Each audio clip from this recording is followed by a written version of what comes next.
Bismillah, Assalamualaikum warahmatullahi wabarakatuh. Alhamdulillahi rabbil alamin. Wassalatu wassalamu ala ashrafil anbiya'i wal mursalin wa ala alihi wa ashabihi rasulillahi ajma'in. Puji syukur kehadirat Allah, pada kesempatan hari ini kita kembali lagi bertemu dalam pembelajaran biologi. Bagaimana kabarnya ananda sekalian? Insyaallah selalu sehat ya. Tetap selalu jaga kesehatan, istirahat yang cukup, makan makanan yang bergizi, tetap jaga dan patuhi protokol kesehatannya. Terkait penilaian, Ustadz harap seluruh tugas bagi yang belum mengerjakan agar segera dilengkapin. Karena untuk tugas nanti menjadi rekap nilai akhir pada raport ya. Bagi yang tidak mengerjakan maka akan tertulis 0 di situ. Jadi agar kiranya dapat segera disiapkan dan kirim japri via Ustadz via WA ya, untuk segera melengkapi. Dan bagi yang sudah, Ustadz ucapkan jazakumullahu khairan bagi yang sudah melengkapi dan mengerjakan ya. Nah, jadi alhamdulillah tinggal menunggu hasil nanti ya, seperti hasil pembagian raport PTS. Nah, untuk nilai PTS ini adalah nilai PTS murni ya, dari hasil ujian dan hasil praktek yang sudah dikerjakan gitu ya. Nah, sedangkan untuk nilai harian itu masuknya nanti di akhir semester. Oke. Nah, jadi walaupun demikian Ustadz harap bagi yang masih ada belum mengerjakan penilaian praktek agar segera melengkapi penilaian tersebut. Demikian juga penilaian ujian tulis, mana tahu ada yang belum ujian kan, segera disusul ya. Nah, sedikit kita mereview terkait materi kelas 11 ya. Terkait kita review sedikit ulang dari bab 2 terkait mengenai jaringan pada tumbuhan. Nah, jika berbicara mengenai jaringan, siapa yang masih ingat pengertian dari jaringan? Ayo, siapa yang masih bisa ingat dan bantu Ustadz mengingat kembali apa yang dimaksud dengan jaringan? Iya, jaringan adalah bagian struktural dan fungsional ya, atau kumpulan sel-sel sejenis ya yang memiliki fungsi yang sama. Benar. Jadi sel-sel itu yang mengumpul dia memiliki fungsi dan struktur yang sama, disebutlah dia jaringan. Nah, jaringan tersebut memiliki fungsinya masing-masing. Nah, jadi jaringan nanti dia menyusun suatu organ ya, suatu organ. Nah, ilmu yang mempelajari jaringan, apa yang dimaksud dengan ilmu yang mempelajari jaringan? Ayo, siapa yang bisa menyebutkan cabang ilmu yang mempelajari jaringan? Ya, cabang ilmu biologi yang mempelajari jaringan adalah histologi.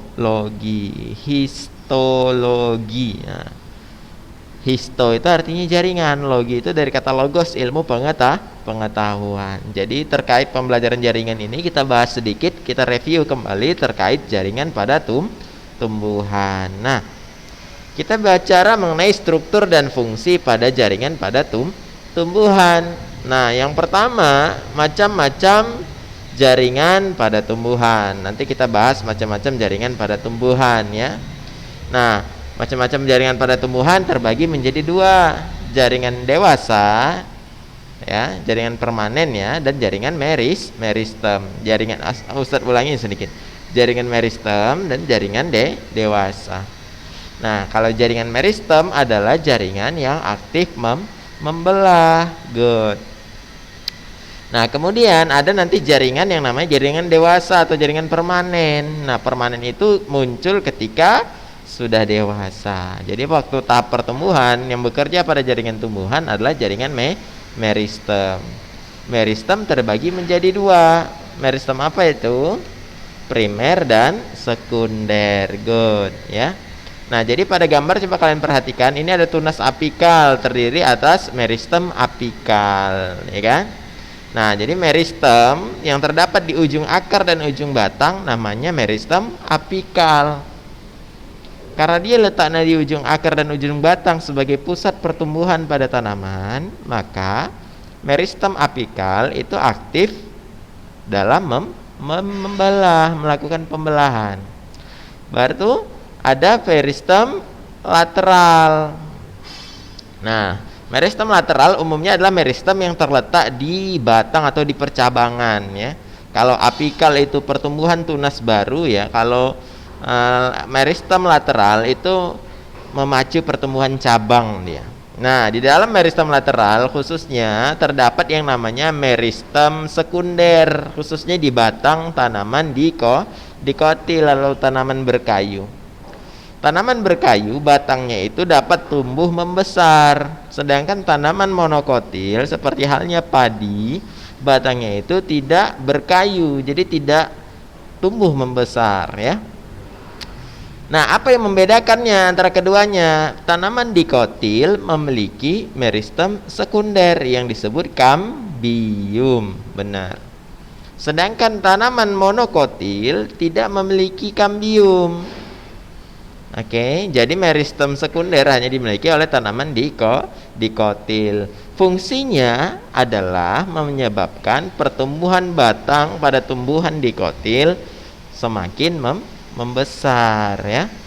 Nah, kemudian di akar, coba lihat di akar. Ini bentuk akar seperti ini, ada yang tahu bentuk akarnya? Ayo. Nah, benar. Jadi bentuk akar seperti ini namanya akar tunggang atau akar tunggal. Cirinya adalah dia punya akar utama. Nah, sedangkan satu lagi itu adalah tanaman akar monokotil atau biasa disebut akar serabut.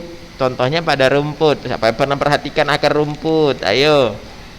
Akar rumput itu berukuran lebih kecil, namun jumlahnya sangat banyak. Bagaimana daya ikatnya? Ya, daya ikatnya itu sangat kuat ya. Nah, sedangkan tanaman batang dikotil itu berupa akar tunggang. Akar tunggal dia, hanya satu yang menancap ke dalam tanah. Nah, di dalam itu terdapat tudung akar. Nih, yang paling ujung namanya tudung akar. Fungsi tudung akar adalah menembus lapisan tanah. Nah, di bawah tudung akar tersebutlah juga terdapat jaringan meristem apikal pada akar. Jadi yang membelah, aktivitas pembelahan sel pada jaringan meristem apikal di akar itu terletak di bawah dari tudung akar. Oke. Nah, baru di akar juga terdapat meristem lateral percabangan. Loh, Ustaz, di akar emang ada cabang. Nah, di bayangan kalian mungkin cabangnya hanya cabang daunnya, tapi kalau di akar ada meristem lateral, namun dia pembentukan cabang akar, benar. Ya. Itu dia. Nah, baru ada pengangkutan pada tumbuhan terkait bagaimana tumbuhan mengangkut air, mengangkut hasil fotosintesis. Oke. Nah, kita lanjut. Macam-macam jaringan pada tumbuhan. Nah, ini dia. Berdasarkan asalnya, asalnya dibagi menjadi dua, yaitu meristem primer dan meristem sekunder. Berdasarkan asalnya. Maksudnya gimana, Ustaz? Meristem primer asalnya berasal dari awal mula pertumbuhan itu sendiri.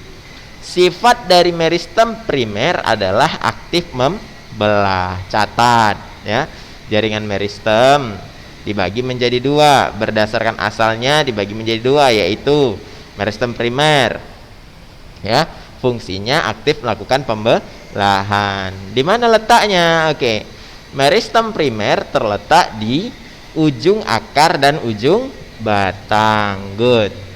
Nah, sedangkan yang kedua adalah meristem sekunder. Catat ya.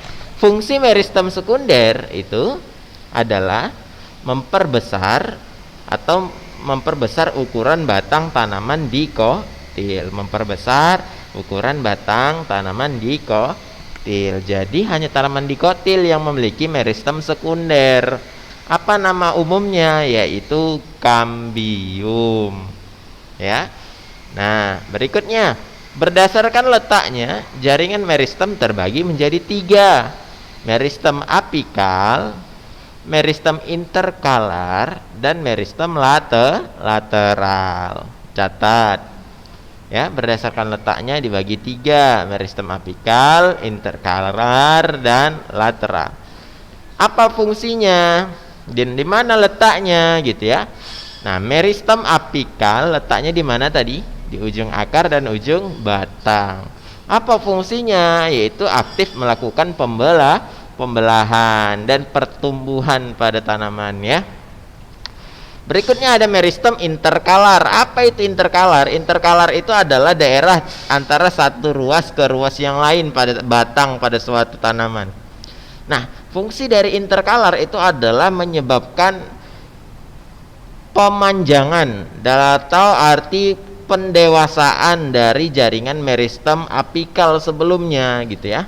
Jadi meristem interkalar itu, jadi meristem apikal itu nanti setelah dia terbentuk jaringan, satu jaringan akan berubah atau berdiferensiasi atau menyesuaikan menjadi meristem interkalar. Jadi yang sudah membelah atau punya jaringan baru nanti akan tumbuh memanjang dia. Gitu ya. Nah, berikutnya ada meristem lateral. Nah, meristem lateral itu berperan dalam proses pembentukan cabang pada tanaman ya. Nah, letaknya biasanya dia di sekitar dekat ketiak daun ya. Nah, di situ tempat munculnya cabang ya. Demikian. Nah, baru nanti ada yang namanya jaringan dewasa. Nah, jaringan dewasa atau permanen berdasarkan fungsinya dibagi menjadi 4. Ada jaringan pelindung, jaringan dasar atau parenkim, jaringan penguat ya. Jaringan penguat itu ada 2, kolenkim dan sklerenkim, dan jaringan pengangkut dibagi jadi 2, jaringan xilem dan jaringan floem. Nah, itu masing-masing semuanya ayo coba dicatat ya. Nah, jaringan dewasa, apa itu jaringan dewasa? Adalah jaringan yang muncul ketika tanaman itu dewasa. Kalau sebelumnya jaringan meristem kan aktif dalam proses pertumbuhan, dari dalam awal pembentukan dari biji, meristem lah yang aktif. Namun setelah tanaman tumbuh dewasa, barulah muncul jaringan dewasa atau jaringan permanen. Yang pertama ada jaringan pelindung. Jaringan pelindung dibagi 2, jaringan epidermis dan jaringan gabus. Yang mana jaringan epidermis? Nah, epidermis itu artinya luar ya. Epi itu luar, dermis itu lapisan kulit. Nah, pintar. Jadi lapisan kulit terluar bahasanya secara bahasa Indonesia ya.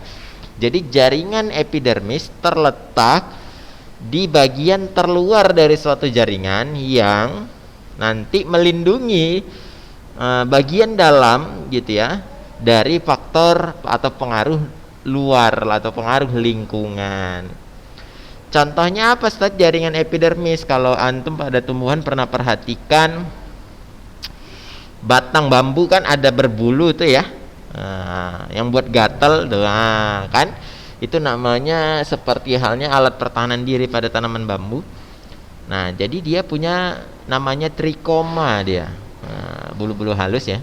Rambut-rambut halus, trikoma, sama juga seperti daun bagian bawah daun durian kalau antum perhatikan. Itu ada rambut-rambut berwarna coklat ya. Nah, itu adalah bagian dari jaringan epidermis. Apalagi jaringan epidermis? Contohnya pada daun. Pada daun itu ada namanya stomata. Nah, stomata itu atau mulut daun itu terletak di bagian epidermis. Atau antum pernah main daun pisang atau daun apa namanya? Daun keladi ya kan, atau daun talas. Nah, sifat daun pisang dan daun keladi atau daun talas ataupun daun dari kiambang itu ya, ketika terkena tetesan air, daun pisang kemudian daun keladi itu tidak basah dia. Seperti ada lapisan berwarna putih kan. Nah, itu namanya lapisan lilin. Nah, lilin itu bersifat seperti minyak. Ya benar. Minyak sama air itu tidak menyatu. Nah, jadi kenapa daun keladi itu tidak basah ya tadi karena dia mempunyai lapisan minyak. Nah, lapisan minyak itulah yang disebut namanya kutikula. Apa namanya? Kutikula. Nah, jadi fungsi kutikula itu sebagai jaringan pelindung juga, yaitu mencegah terjadinya penguapan. Jadi tumbuhan itu sebenarnya juga mengalami penguapan. Jadi dia melepaskan air melalui daun. Makanya kalau antum merawat tumbuhan, kalau cuaca panas terik, antum nggak siram, itu aktivitas penguapan akan besar. Dampaknya apa? Tumbuhan akan layu gitu. Makanya harus kita perhatikan kebutuhan air dari tanaman, khususnya tanaman hias kamu di rumah ya. Nah, gitu ya. Nah, umumnya untuk daun yang berukuran besar, nah itu biasanya hidup di daerah perairan. Contohnya kayak daun teratai. Nah, teratai itu kan dia lingkungannya air. Makanya laju pertumbuhan penguapannya harus besar, makanya memiliki daun yang besar. Jadi dia sampai kapanpun tidak akan rusak, tidak membusuk akarnya gitu. Berbeda pada tanaman lain. Seperti kaktus. Kaktus itu tinggal di gurun. Ya kan? Sumber air sangat sedikit. Bayangkan kalau kaktus punya daun lebar, maka laju penguapan akan tinggi. Terakhirnya apa? Dia mati kekeringan. Namun berdasarkan adaptasinya, kaktus tadi memiliki daun seperti duri. Batangnya saja yang berwarna hijau. Jadi yang berfungsi sebagai fotosintesis ada di bagian batangnya. Nah, daunnya tadi hanya berbentuk seperti duri kecil. Fungsinya apa? Meminimalisir terjadinya penguapan. Nah, makanya penguapan itu berhubungan nanti ke ukuran daun. Jadi jaringan epidermis itu melindungi dari penguapan dia. Kalau di daun namanya cuticula, epidermis cuticula trichoma. Kalau di batang namanya lenticel, ya. Jadi di batang juga terjadi penguapan pada tanaman, gitu ya. Gitu. Berikutnya ada jaringan gabus. Nah, jaringan gabus itu terletak di bagian dalam dari batang tanaman dikotil. Jadi jaringan gabus itu seperti halnya gabus, dia lunak gitu. Namun jaringan ini dia merupakan jaringan mati. Fungsinya apa? Untuk merangkap udara, khususnya karbon dioksida. Nah, karbon dioksida ini nanti bermanfaat untuk proses fotosintesis. Ya, itu jaringan gabus. Nah, kemudian fungsi jaringan epidermis tadi apa? Tadi kan memiliki mulut daun atau stomata, ya. Juga sebagai saluran keluarnya gas oksigen sebagai hasil fotosintesis. Nah, berikutnya ada jaringan parenkim, jaringan dasar. Nah, jaringan dasar ini adalah jaringan yang ukurannya itu besar dia. Kemudian banyak memiliki ruang yang fungsi utamanya adalah menyimpan hasil fotosintesis. Jadi dia punya daya tampung dia. Ya, punya vakuola yang besar sel-selnya. Nah, fungsinya adalah sebagai tempat menyimpan hasil fotosintesis. Nah, nanti ada namanya aerenkim, itu menyimpan udara, jaringan menyimpan udara. Contohnya pada eceng gondok kan ada batang yang menggelembung, ya, menyimpan udara sehingga tanaman eceng gondok itu dapat mengapung di atas permukaan air, gitu ya. Nah, itu jaringan parenkim.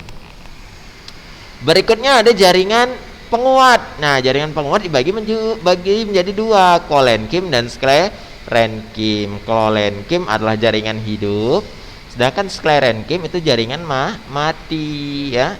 Nah, contoh kolenkim, ya, itu sudah dijelaskan pada pertemuan sebelumnya. Jadi coba dilihat, ya, catatan kembali apa sifat dari jaringan kolenkim dan apa sifat jaringan sklerenkim. Berikutnya ada jaringan pengangkut. Nah, jaringan pengangkut dibagi menjadi dua, jaringan xilem dan jaringan floem. Nah, jaringan xilem berfungsi mengangkut air, ya, dari akar menuju daun. Air berfungsi sebagai salah satu bahan utama dalam proses fotosintesis. Catat, ya. Jadi fungsi jaringan xilem adalah mengangkut air dari akar menuju daun. Nah, sedangkan jaringan floem, nah, jaringan xilem dan floem, jaringan floem, nah, atau pembuluh tapis. Kalau xilem itu pembuluh kayu, ya, ingat, ya, nama lainnya. Jaringan xilem itu pembuluh kayu. Jaringan floem itu pembuluh tapis. Fungsi jaringan floem atau pembuluh tapis adalah mengangkut atau mengedarkan hasil-hasil fotosintesis. Di sini seperti halnya glukosa, ya, sumber energi dari suatu tanaman. Jadi sumber energi dari tanaman ditumpuklah dia glukosa menjadi pati atau amilum. Jadi pada organ-organ tertentu pada tumbuhan itu ada organ tertentu tempat menyimpan cadangan makanan. Bisa di akar, contohnya seperti kentang, wortel, dan ubi kayu. Nah, itu menyimpan hasil fotosintesisnya di akar. ada di batang. Contohnya apa? Tebu, ya kan? Tebu. Kaktus itu menyimpan cadangan makanan di batang dia. Nah, ada contoh penyimpan makanan juga di buah, dalam bentuk buah, ya.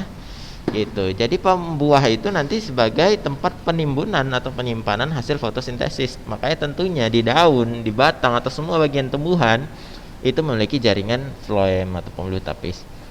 Sedangkan jaringan silem itu pembuluh kayu. Kenapa dikatakan pembuluh kayu? Jadi silem ini dia nanti dapat menebal dan menipis sesuai dengan aktivitasnya. Jadi kalau pada cuaca hujan, silem itu aktivitasnya tinggi sehingga dia tebal dia. Sedangkan pada musim kemarau aktivitasnya rendah sehingga tipis dia. Nah, daerah seiring berjalannya waktu bagian itu akan mengalami penebalan sehingga muncullah seperti warna gelap terang. Nah, itulah yang namanya nanti sebagai pembentuk lingkaran tahun. Nah, dari lingkaran tahun itulah kita ketahui umur suatu pohon.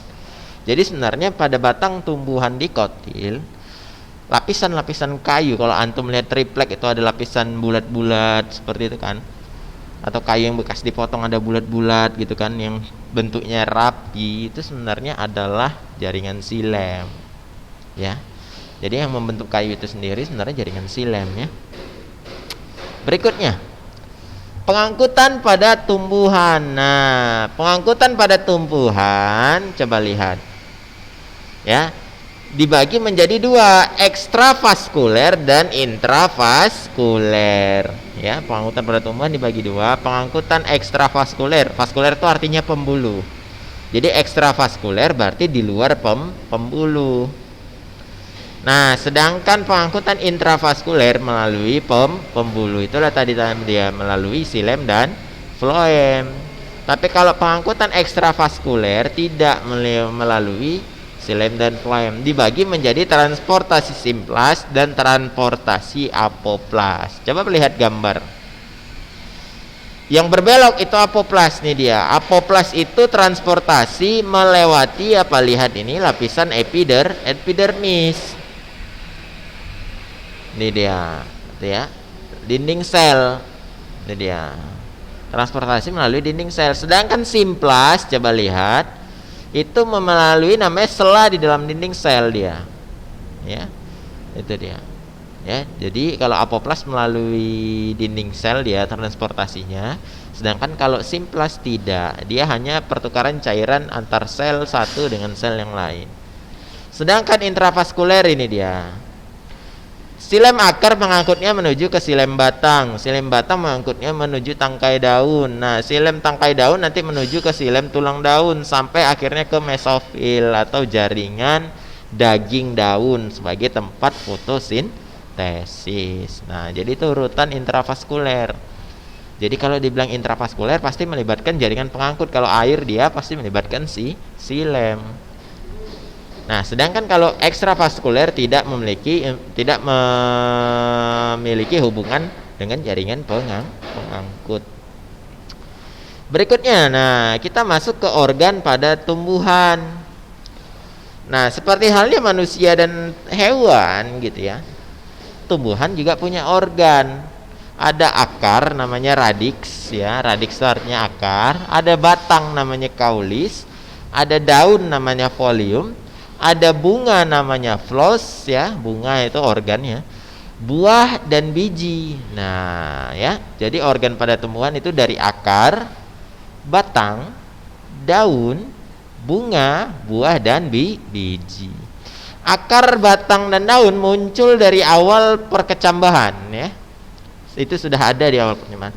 Namun untuk bunga dan buah dan biji, nah, bunga itu sebagai alat atau organ reproduksi pada tumbuhan, jadi hanya dimiliki oleh tumbuhan yang sudah dewasa, yang sudah siap untuk kawin, karena bunga adalah organ alat reproduksi pada tumbuhan. Hasilnya apa? Inilah dia biji. Buah dan biji, buah itu sebagai sarana melindungi dari biji ya, gitu. Jadi itulah organ-organ pada tumbuhan. Nah, kalau ditanya fungsinya pasti memiliki fungsi masing-masing. Nah, coba kita bahas satu persatu. Itu ada akar. Nah, coba perhatikan tuh ada akar, ya. Nah, akar itu adalah organ yang terletak di bawah permukaan tanah. Fungsinya apa? Menyerap hara, menyerap mineral, menyerap air, ya. Apa fungsinya yang lain? Tempat menyimpan cadangan makanan, good. Sebagai alat pernapasan. Loh, kok bisa, Ustaz? Contohnya pada tanaman bakau, kalau kalian main ke laut ada akar yang muncul dari permukaan tanah, itu namanya akar tunjang, ya. Atau akar napas. Nah, karena fungsinya sebagai alat pernapasan. Atau pohon beringin punya akar gantung dia. Nah, bentuk akar, coba lihat gambar. Jaringan penyusunnya hampir sama dengan batang, namun dia memiliki rambut akar. Ini dia, ini rambut-rambut akar. Dari rambut-rambut akar inilah peristiwa penyerapan zat hara, air dan garam-garam mineral terjadi. Jadi dari rambut akar nanti diangkut menuju epidermis, kemudian menuju korteks sampai ke lapisan xilem yang terletak di bagian tengah. Ya. Nih, nah ini ukur akar tanaman dikotil. Sedangkan ini adalah akar tanaman monokotil. Lihat, perhatikan perbedaannya. Apa perbedaannya?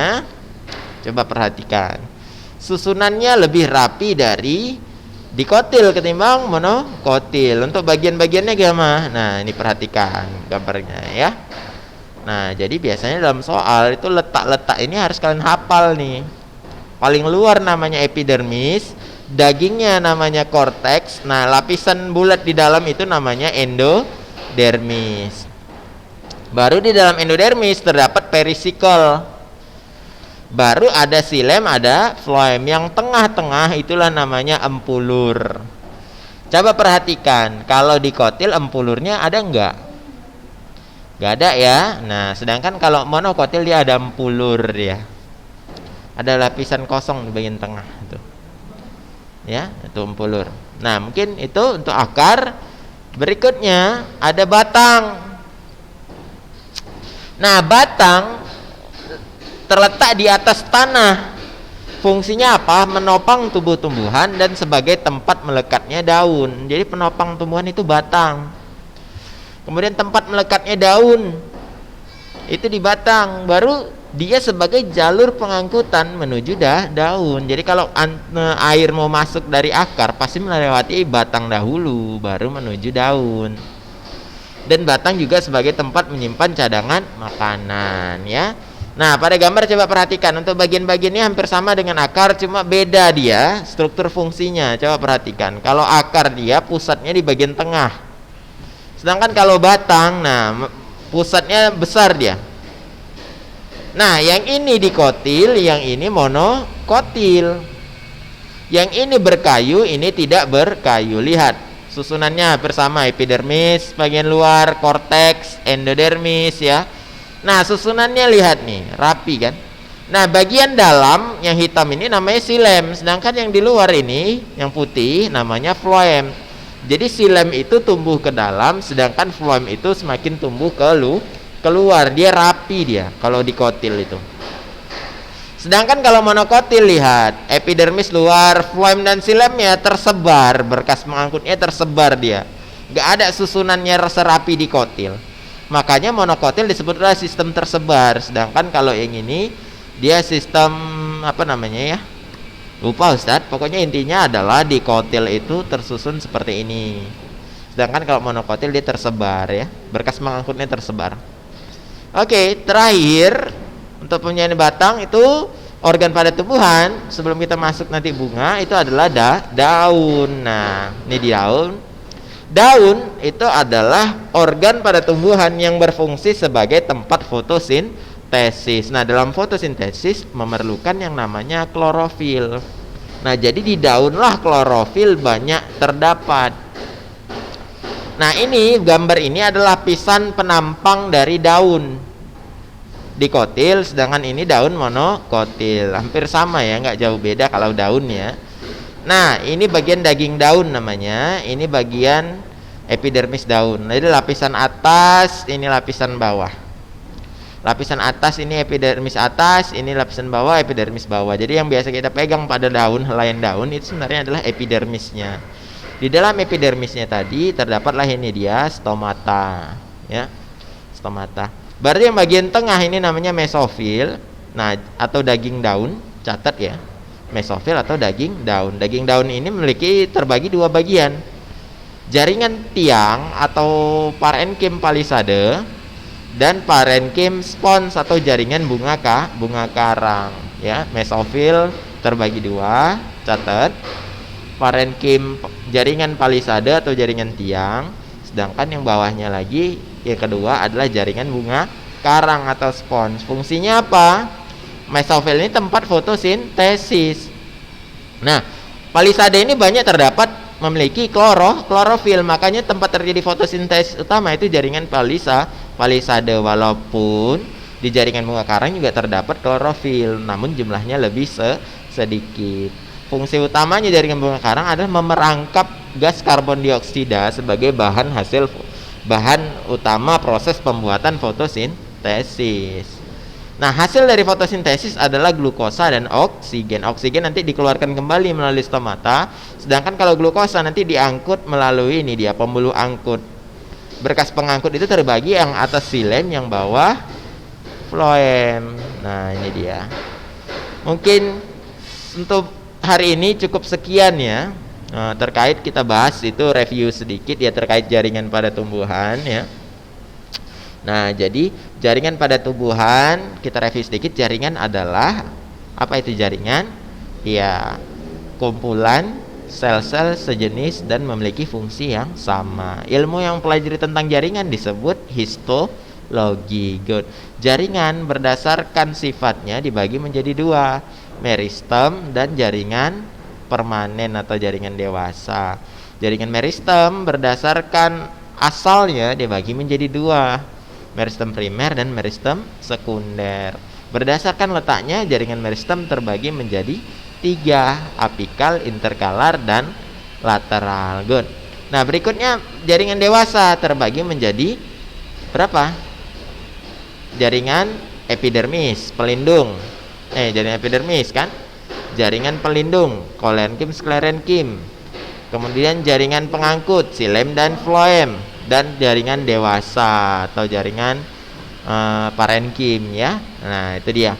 Baru organ-organ pada tumbuhan. Organ-organ pertumbuhan pada tumbuhan sebenarnya ada 6, yaitu dari bawah dulu, akar, batang, daun, bunga, buah, dan biji.